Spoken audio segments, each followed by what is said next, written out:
Hey kids, so as you can see, my hair is looking a bit different, and that is because I have begun investing in wigs. Yeah, that's something that I never really thought I'd do, but I am very much a person that is into being able to customize my presentation.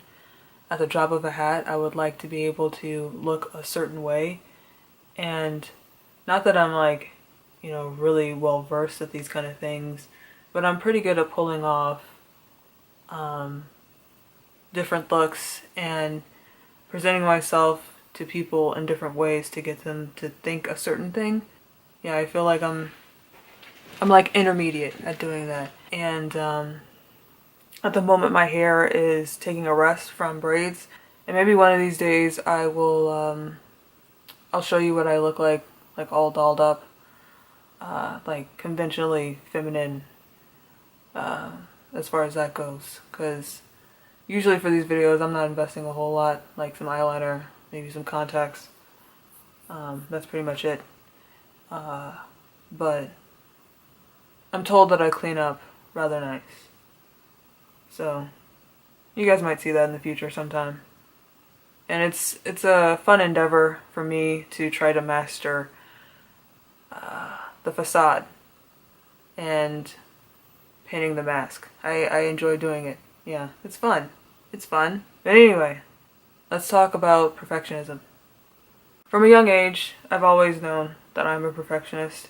I was looking up some information about it just to get a better idea for this video, and I ran across a few articles talking about different types of perfectionism. I was trying to understand how I experience my perfectionism, because I think it is deeply intertwined with just my nature, just the way that I am, and the way that I was raised by my parents, especially my mom, and her incredibly high expectations of me. They had always been high, and I don't know, once you hit a milestone, it just gets higher. The goalpost is ever moving with expectations and my parents and all that. So what are the different types of perfectionism?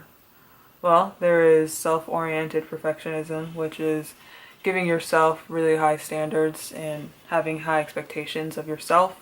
There is others-oriented perfectionism, which is you projecting perfectionist standards onto other people. Then there is socially prescribed perfectionism, which is not intrinsic. It's based on outside pressure from other people to attain perfection. And each type of perfectionism has its own list of issues that come along with it. You could imagine that a person that projects perfectionist standards onto other people would have issues with relating and cultivating relationships with other people, may it be your family, friends, significant others, things like that, co-workers.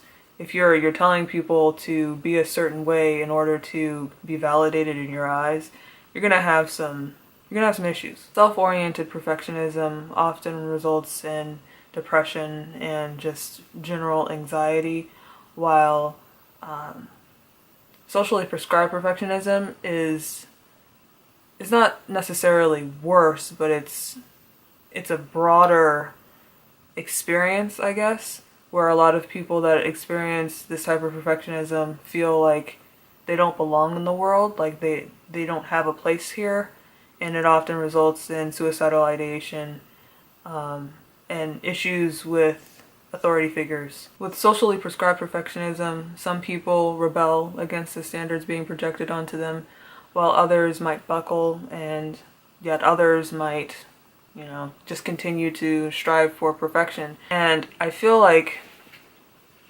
for me, I am a combination of self-oriented and socially prescribed. It's interesting because I definitely have standards that I project onto myself that are things that I have made for myself, a system of standards that I have designed for myself specifically and isn't from my parents. But there are a lot of things that I've taken on from my parents and optimized. I've optimized my perfectionism so that I am stressed out all the goddamn time. Growing up, the only source of validation I ever really got from my parents was when I was doing well. And so it makes you kind of addicted to success. And the only real metric that I had for success was school. I mean, with sports and stuff, that's definitely something that you can be graded on, definitely something that you have progress reports and stuff with. And I mean, when you're in first place, you win, and that's always good. But school was a bigger metric for me as far as success goes and as far as validation and acceptance by my parents. I always felt like if I did poorly that my parents would love me. And I know that's not true, but that's the way it felt for kid me. And it definitely affected the way that I measure success and see myself. Now that I'm out of school, it's very difficult for me to feel like any of this shit is really worth it because I have no way of measuring success. And it's not even necessarily that I take pride in the things that I do.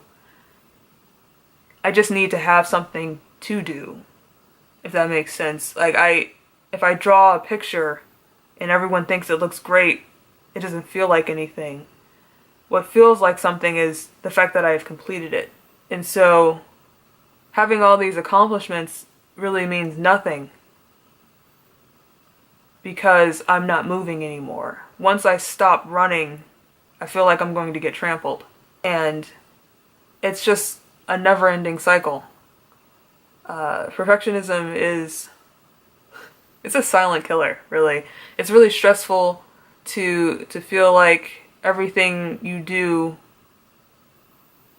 needs to be perfect first time with little effort.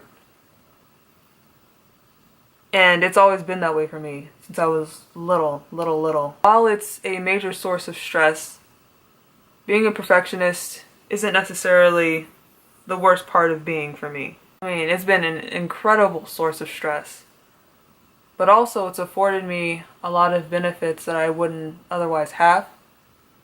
And so I guess you have to take the bad along with the good. I'm still trying to pull apart what things are nature, what things are nurture.